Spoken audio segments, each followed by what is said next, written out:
Today's episode is all about using video to increase sales in your small business. I'm joined by Steven Lai, who is an expert coach in helping small businesses to utilize video in every stage of the sales cycle, to use innovative ways and technology to get your message not only in front of people, but also opened and watched or listened to by the right people in order to make connection on a human level, even though you're not doing it one-to-one.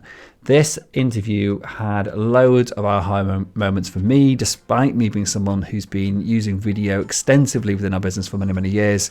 It was an episode which I enjoyed thoroughly, as I've known Steven for many years, as he was one of my first ever clients almost 7 years ago. But he comes back today as an expert in his own field and somebody that I really enjoyed speaking with and got a load of value from, and I hope you do too. So the question is this: how do entrepreneurs like us, who don't have an endless supply of cash, how do we leverage the best apps, virtual assistants, automation tools and systems to scale our businesses, increase our profits and have more time to do what we love to do each day? That is the question, and this podcast will give you the answer. My name's Dr. Steve Day and this is Systemize Your Success.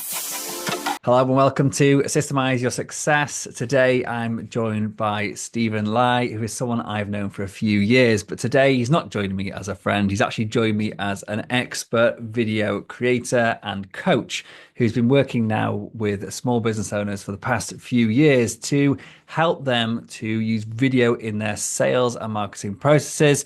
And he draws experience from over 30 years in sales in the corporate world and is now using all that experience to help small business owners basically make more sales. So I'm excited about this conversation, which has been a long time coming for us. And so it's absolutely my pleasure to have you on the show, Steven. Thank you for joining me. Hey, thanks, Steve. Always a pleasure to see Dr. Steve Day. Cool. So, Steven, tell me, how have you been working with clients over the recent years in terms of what are you actually helping them to do? Because I think if we start with that, we can then get into some of the strategy and the how you're actually doing it. But let's start with what is it you're actually helping people do and who are you actually helping? And then from there, we can then take this conversation into the details.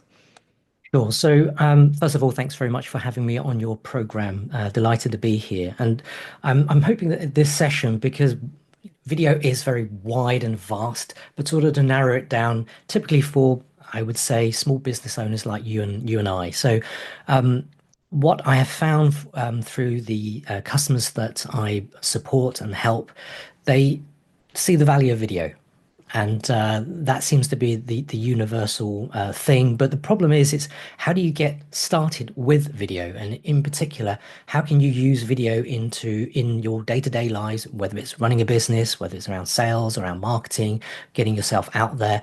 And that's where normally there's a blockage. And typically where this blockage doesn't sort of, they struggle to move out of the way is, how do I get started? How do I use video in my day-to-day life to be able to be more effective in my communication? And normally that's where it starts. And so when you're talking about communication, are you meaning day-to-day? Something? One of the things that I talk about is using video more just to speak to your own team or just to give feedback and stuff. But I think that what I understand from speaking before we came on mic was that you've got a very specific use case for video, which I think is something that I didn't, until relatively recently use at all, but I've seen massive benefits when I have. So what area specifically are we talking about here? Okay, so actually we can touch on your example of your team, your VA team. So you as a business are, I would imagine, a fully remote business, remote first. And guess what? I'm also a fully remote business as well. In fact, I'm probably one of your very early customers. So that's how far that we go back. So a bit of a plug for you there. I think first ever cohort, actually, Steven. There you go. Now we're getting really personal. But the point is that how do you communicate more streamlined, faster, get your words out in a way that people understand? And video would be a great way to go and do that. Often people get caught up in terms of what type of videos do you record. So one of the things that I kind of learned from working with you, Steve, as part of your cohort is just speak it out. If you speak it out, people like me who can't type for toffee, you can speak it much faster than you can definitely type. So that would be the most basic way of press the record button, give an instruction, speak it out, and send it to someone. It doesn't have to be polished, it doesn't have to be perfect. So long as they can understand it at the other end, and maybe it's faster than actually typing, that's a tick in a box. So that's one way you could look at that. Then we move on to maybe communication. Now, let's use some sort of case studies. I had a customer, so rather than maybe talking about my specific uses, I had a customer and they run a travel site and they often get loads of emails that come in. And the funny thing is, the emails that they receive are the frequently asked questions over and over and over again. So what they end up finding is that they basically send either a template or a text reply back to the recipient. And that's typically what you would expect. You know, question comes in, you get a short one sentence reply, and it goes back out again. And they challenged me. They asked me actually, could I suggest a really quick way to make the response a lot more personal? So you do it in speed, but you make it more personal rather than that one sentence reply. And I said, yeah, have you thought of maybe throwing the email that's been sent to you on your screen? So at the moment, my background is like your background, but with a little bit of video magic, I could throw the email behind me. And then I can just say, I just point to whatever you've written on there, hey, Steve, the question you asked me was this. Well, here's my reply to you. Now, suddenly, what I've done is I've taken the question that you've asked me and without even typing anything, just looked at the camera and given you a response back. And then as soon as I've recorded that, stop it, send you the link, job's done. And he couldn't believe how simple that was and how quickly he could do that. But more importantly, his customers didn't expect that level of personalization. And then what he realized was it's much, much quicker to do this. Okay, maybe a little bit longer than, the the one sentence response. But in terms of being more personal, a little bit more engaging, and the fact that you're surprising and delighting your customer and they're in customer service sort of really blew them away. So that's a live example of how people are using video to delight and be a lot more engaging. Just as you're saying that, then I actually got a video from a somebody pitching a service to me, and they did exactly that kind of idea. They had, I think it was my LinkedIn profile. Actually, I've seen a few actually, LinkedIn profile, website, etc. And they're just talking at it, but it's just basically project the my personal things in the background. And then I actually got an AppSumo thing for an app which showed me how to do this. And I was just thinking then, if this is FAQs, you could, in fact, record that video as an FAQ and just say, hey, just responding to your email, but have their email in the background, but then it's just pre-recorded messages, which you send to every question. So instead of sending that one liner, you're sending that very personal looking message, which is just literally a pre-recorded message with a customized background sent to them. So that would be super cool. Do you want to hear a double down combo of what you just said Yeah, yeah, there? yeah. So I'm first of game. all, you know the FAQs. You know what the FAQs are because you have to FAQ them all the time. So now you just record a video answer for your FAQ. So now you've got your FAQs, but in a video content vault. So that's the first piece. And then the second piece would then be is when someone, as I mentioned, asks you that FAQ question, you could just be personal in saying, "Hey, Steve, we often get this question all the time, but I really want to take the moment out of my day to appreciate, to say to you, thank you for writing in for this. And now over to your FAQ. And then what you can then do is take that bit that you just recorded with just personal, stick it onto the bit that you've got the FAQ, and there's your video. So you're double downing on that. And you can actually use AI to do that first bit for you as well. which I was playing around with, yeah, and have the AI actually dub the name in. But there you go. You're smiling, Steve. You're smiling. That means that's probably a good thing. Yeah, yeah, no, I love these type of conversations because I'm always buzzing with ideas by the end of them. So, okay, cool, right. So we've talked about like just general day-to-day communication, but actually often where people, I think the biggest gains are is like this customer service thing. This is like can make a huge impact if that's on a buyer's journey and someone's coming into your business and suddenly you're doing something different, then you've put a hook into someone's mind that they're going to remember you. So this is absolutely fantastic. So where else from your experience and where else do you have you helped your clients to bring video into the buyer's journey and what sort of how does that work and also what sort of benefits have you seen from doing it?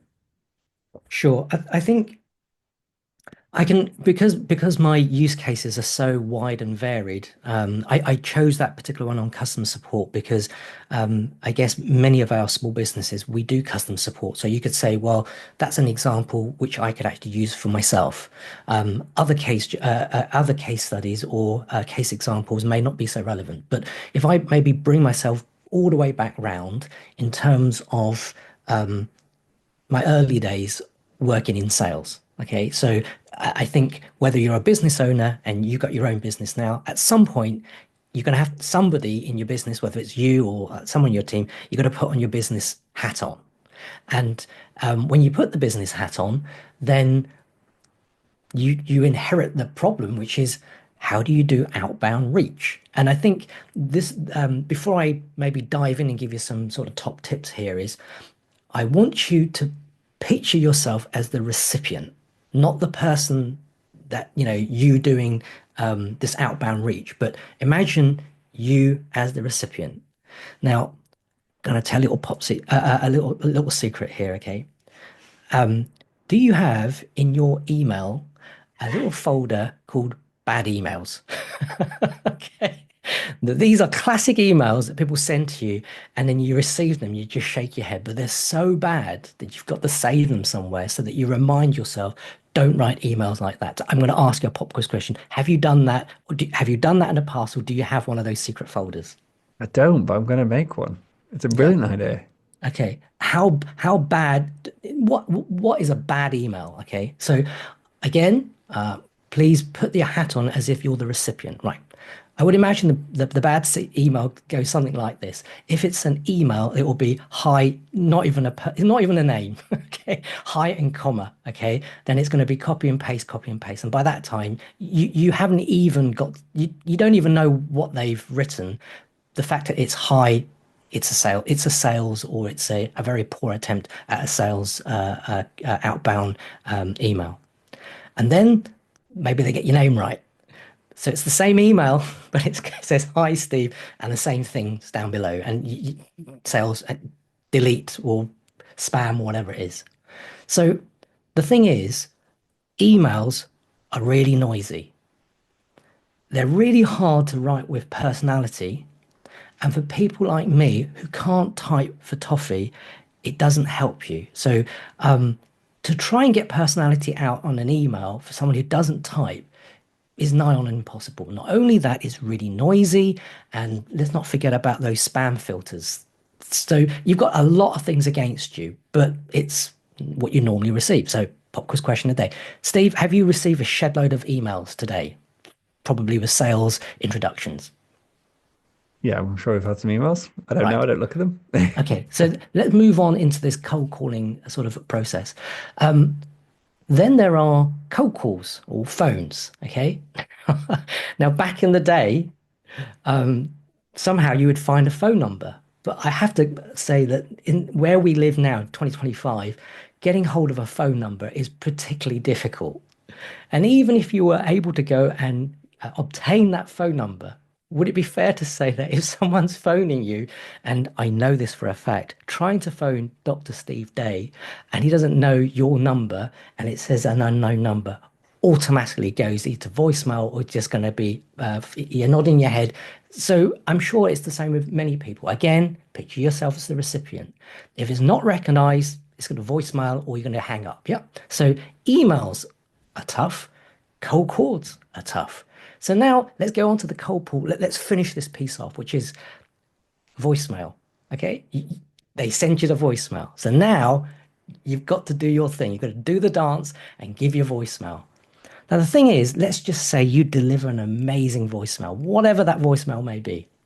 But here's the problem. You can't see them, you can't hear them, but worst of all, you don't know how much of that voicemail that you've left they've actually listened to.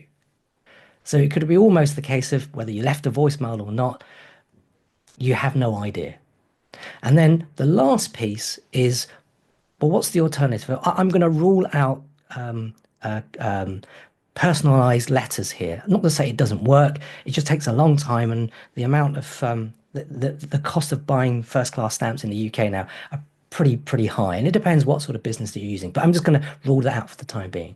So I would probably say that LinkedIn is probably your go-to destination. And why is that? It is the perfect place to stalk who, what, and why. Who they are, what is it they do, and why they're actually reaching out to you. So I've got to come back again, back to you as the recipient today. Someone has sent something to you, or you mentioned LinkedIn earlier on. That LinkedIn message that you received that elicited your curiosity, did you by any chance click on their link? Because it's just a minimal click to find out who they are, what they do on LinkedIn. Uh, Somebody would have done, yeah, definitely. Right. So it would probably say that LinkedIn, it tends to be the platform that you're going to be finding out a little bit about who it is that's reached out to you. Yeah, if we want to Now, do, if somebody sends us a message, for example, if someone wants to book on this podcast, like we use LinkedIn to go and look at who they are, what they do, have they got any good authority, and if somebody, yeah, when I used to deal with my own social media, 100%, I was always check people out before I respond to anything to them and ignore most people. So yeah, it's a brilliant platform for that. So yeah, 100%. so what we've actually gone through is there are different outbound formats. We covered the earlier ones, but it seems LinkedIn tends to be good for checking people out. Now that we've landed on that format, there's LinkedIn connection done well, and of course there's LinkedIn that's done really poorly. And what I mean by that is, I'm going to go back in the day. I'm just going to use back in the day now. So this is my sort of back end story. If you are in sales back in the day, it doesn't matter whether you call yourself a sales development rep, the acronym is an SDR. It doesn't matter whether you call you a business development manager, a BDM, or it doesn't matter if you're called inside sales. You are a salesperson, and your job is to get your foot in the door, and you are targeted to reach out to hard to reach people, typically C-level decision makers. Nothing's changed. All of those formats are available to you. But the thing is, you've got to connect with those people. You've got to profile them, you've got to connect them, you've got to reach them, and ultimately, you've got to book a call of some sort. And this is where I think there's been a seismic change. In the past, you used to type your message because that's the only way you could do it. And everything was what you would include in your message, and you need to make sure it's about them. But now you can swap, or you can apply video in that outbound reach. Now, this is, again, I'm going to ask you this question, man. You're a really good person to ask this. Do you receive a load of LinkedIn messages? That's a first question. The second question is, of the LinkedIn messages that you receive, are they predominantly text-based? And thirdly, if you did receive a video LinkedIn message, do you think you will remember that video LinkedIn message? Yeah, definitely. Okay, so there you go, is video versus Yes, text. to all those questions. Yes. So therefore, make more video messages. Now, I did mention there were some top tips here. How do you share a personalized video message with the minimum amount of effort from the recipient? Remember, this is hard to do, but these sort of not even half steps, quarter steps, call them breadcrumbs, make a huge difference. Yep. You're going to make a video. Great. Now you've made the video, whatever the video is. Now you've got to share the video.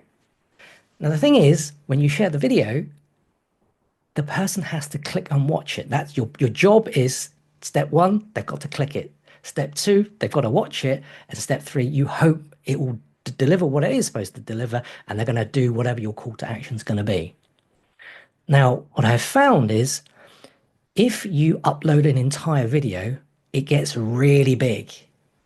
If you send a link to a video, and I'm sure you receive many links, but if it was a stranger sending you a link and says, click this link that you don't know who the heck they are, you're probably not likely to do that.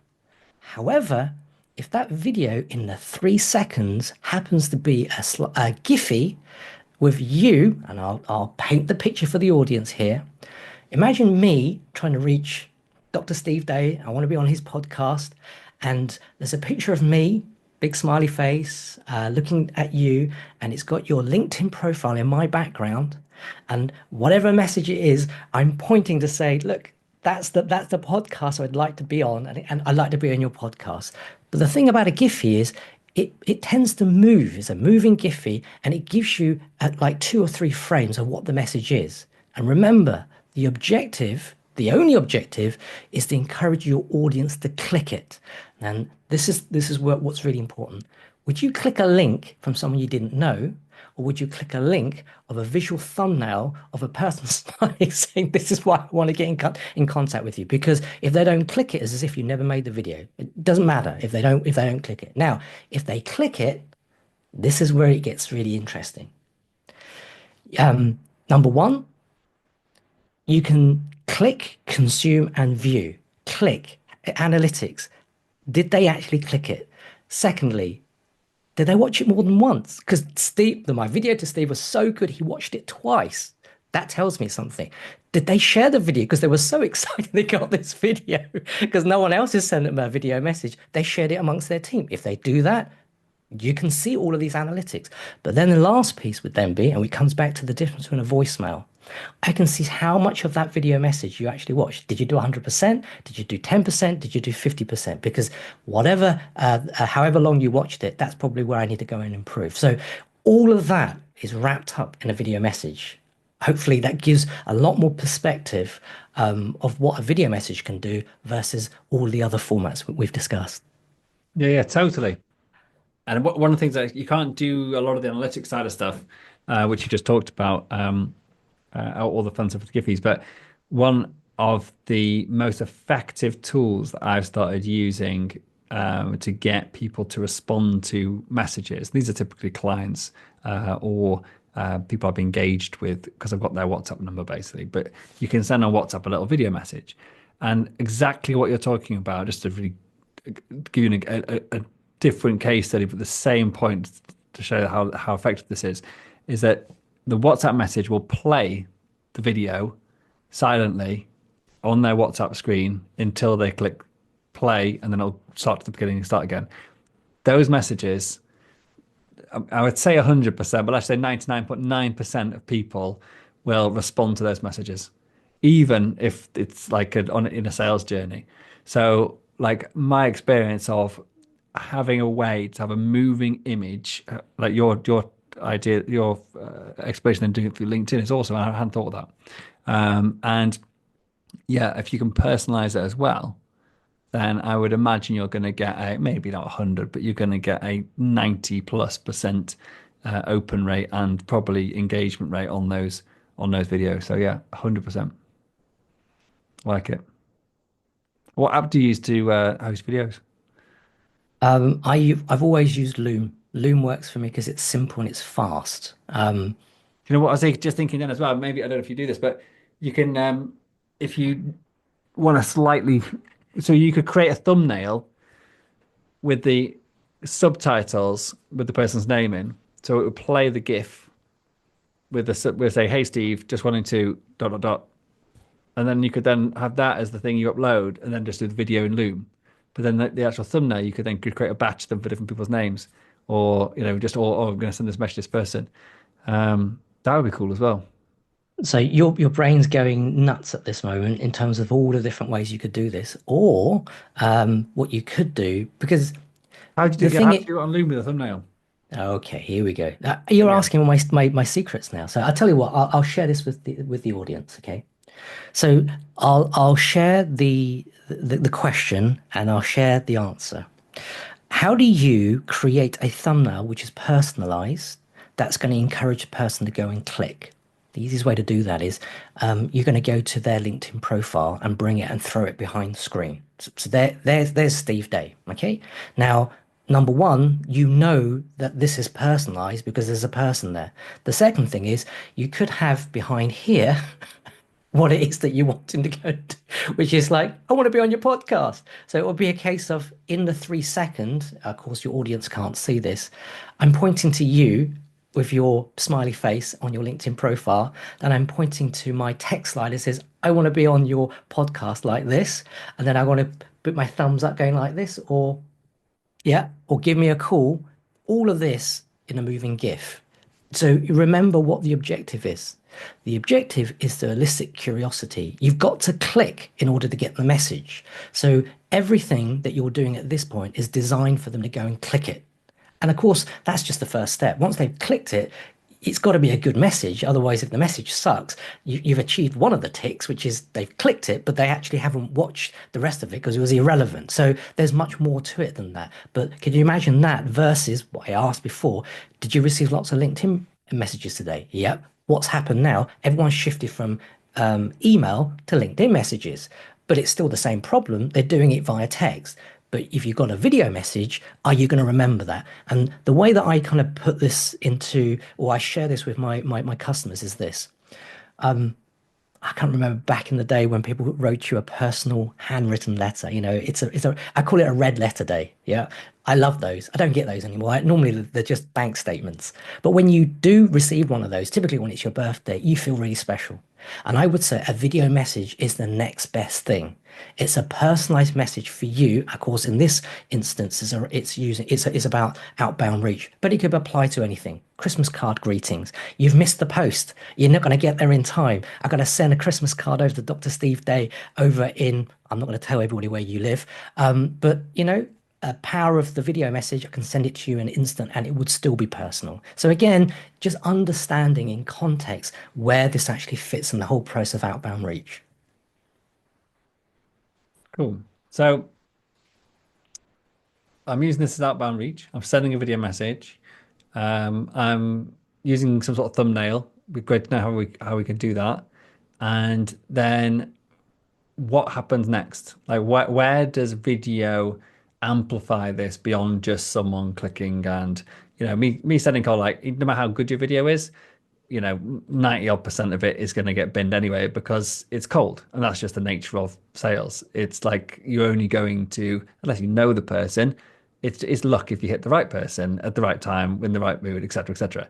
So with all that great best intention, like how do we like double down on those successful leads that do actually take the next step to make sure we actually capitalize on the investment we've put into generating that lead?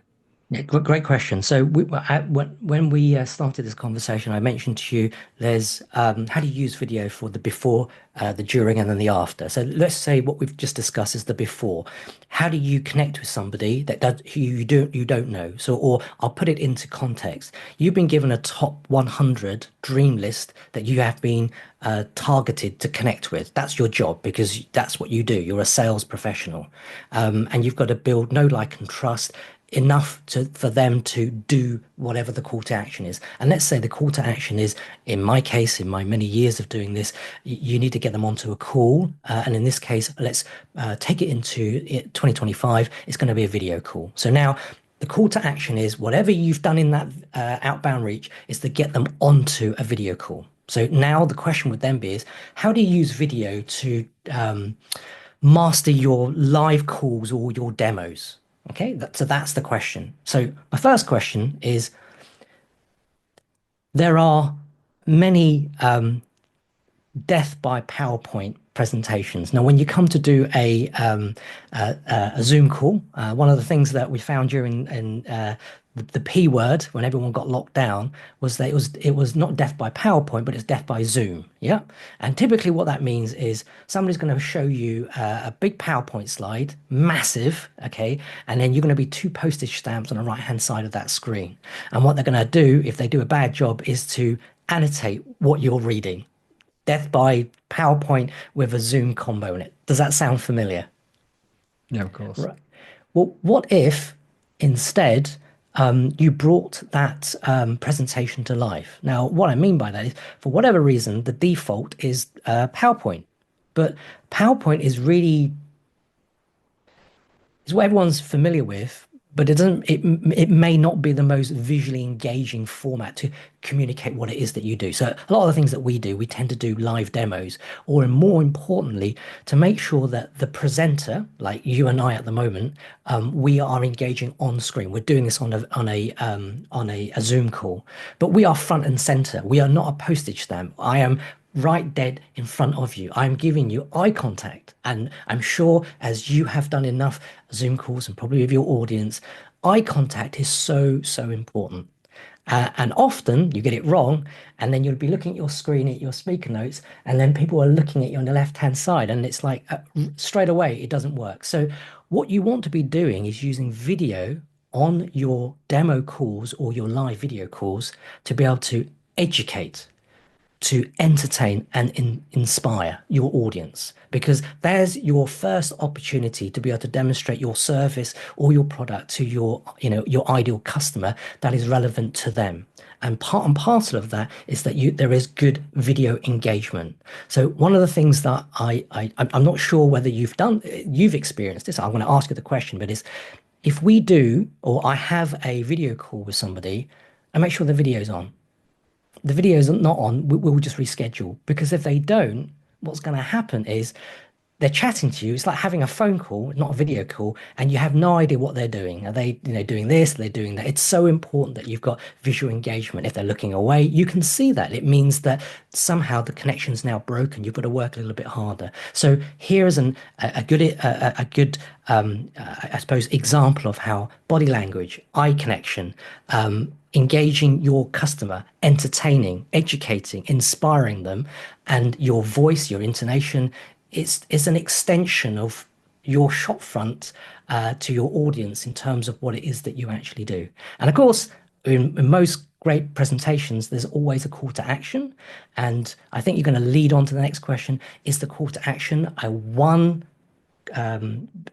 one call close or a two call close? And the answer to that question is, it depends. It depends. Are you selling this, or you're selling a high ticket item? But again, the actual fundamentals of connecting online to be able to be engaging, to be seen on screen with your content is so, so important.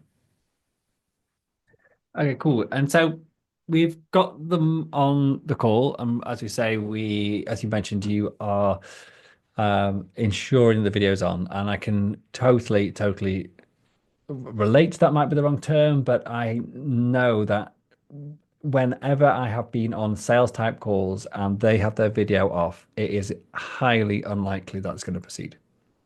It is like, and I speak to a lot, or have spoken to hundreds and hundreds of clients and potential clients over the years, probably thousands.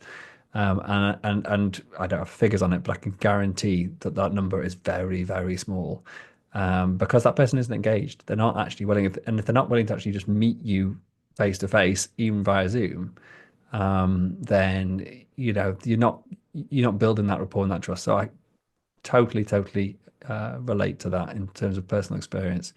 Um, and so we've got them on the call. We've done our video outreach, our cool little video with the thumbnails.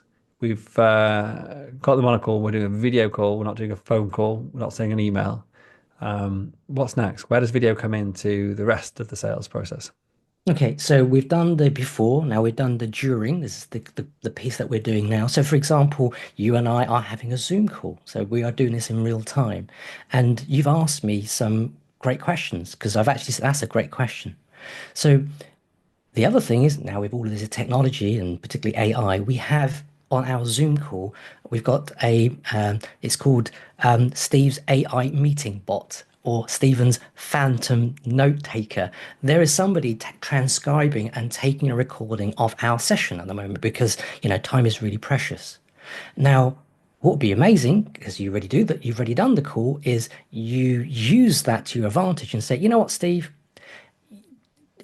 no need to go and take any calls. I've got AI meeting bot doing all that hard work for you. So I'm going to give you a copy of this particular session that we're having together.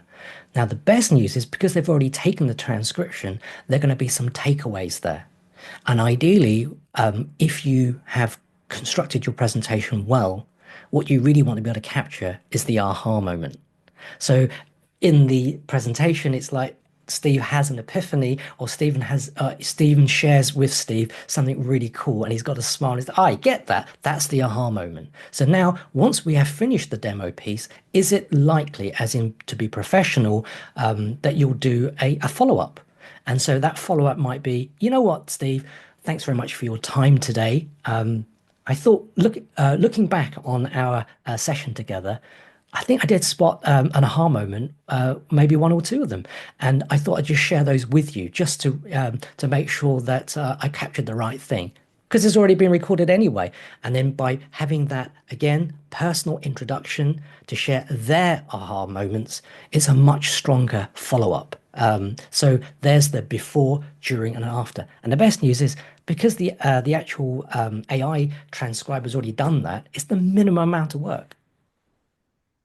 Okay, so if I understand correctly, what you're suggesting is just using, so as the person who's done the sales call, so I'm the seller of I'm the business owner, I'm reviewing my video call and to actually see when that person had those moments where you all see them. Like, if it's a good call, you'll see those moments of or like, they get it.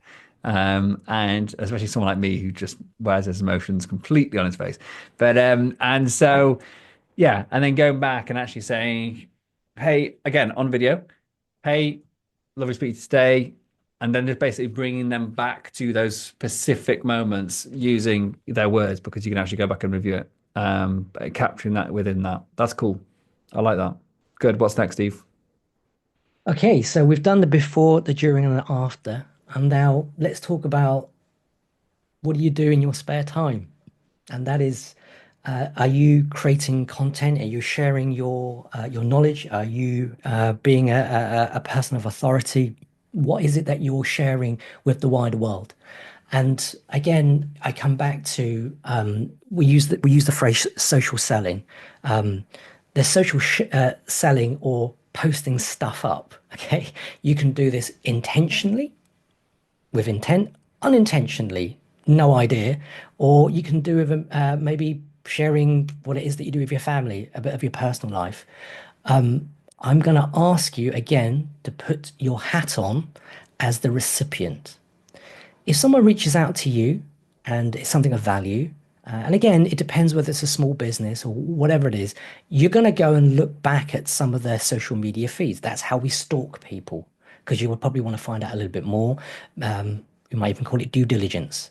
And when you look through those posts, whatever it is they're actually posting, you are going to be building up a picture of that person or that organization. Do you know, like, or trust? Do you like the way they do things? And if you think about it, maybe a different way is you have a set of apps they're your go-to apps, and I might have very similar apps, but my apps are slightly a bit different.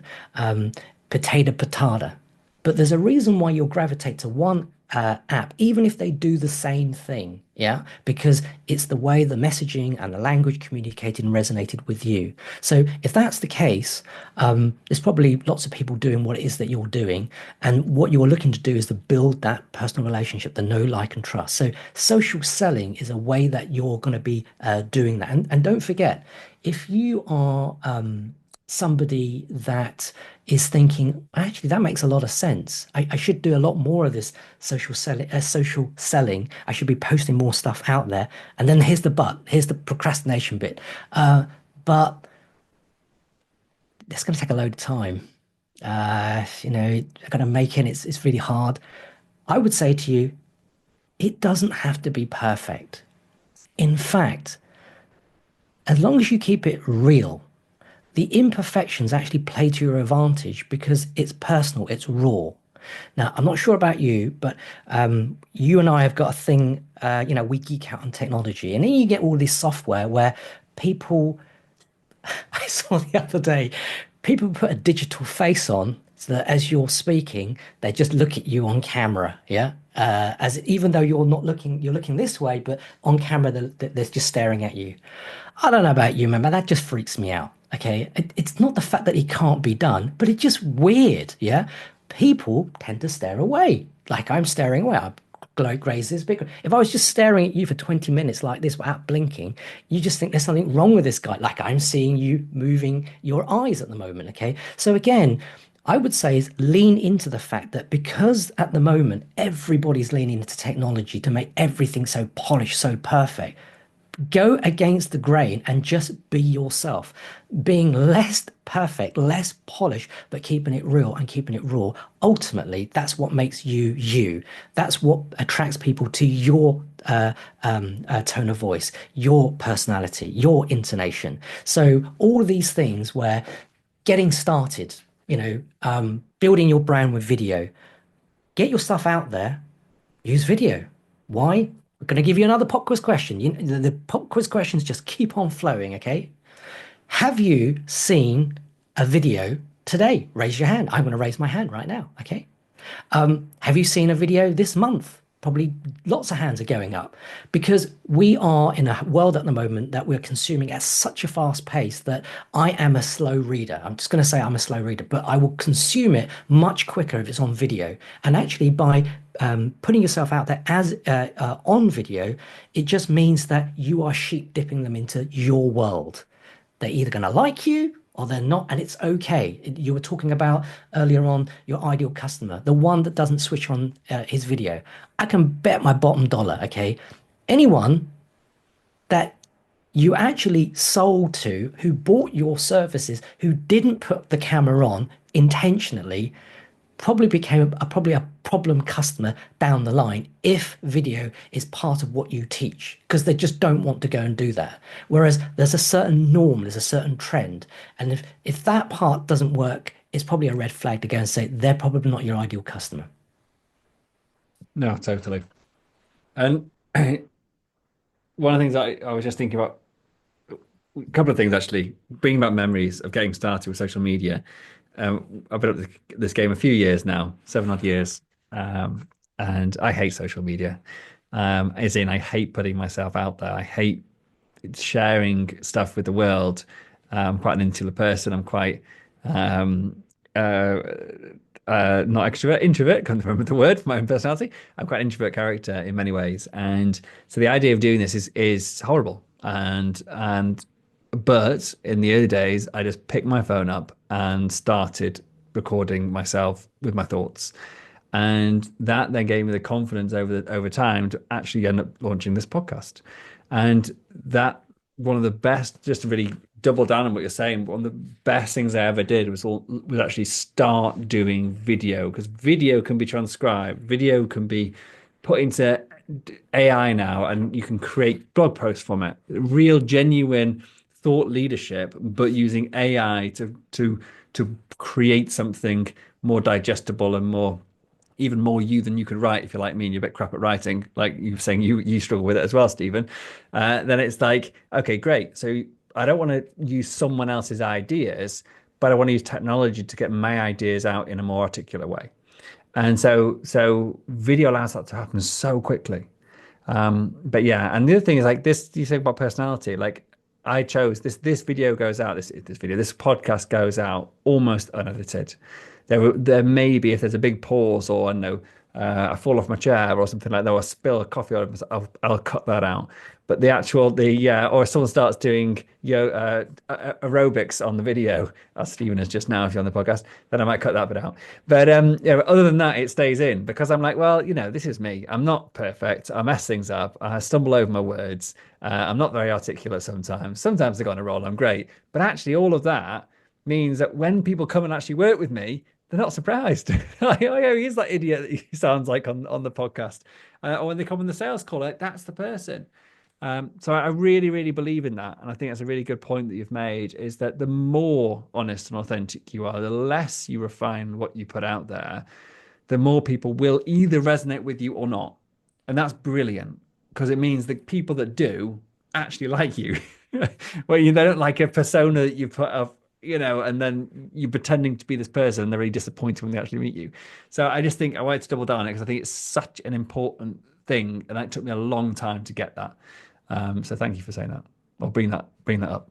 So I'll just add a little piece for the audience here because you and I go back some time now, and we've been friends 2016. Yeah. If my bad Yeah, memory yeah, yeah. serves me. And Progressive property, or what is it was, or something back in something the like day. that. Yeah.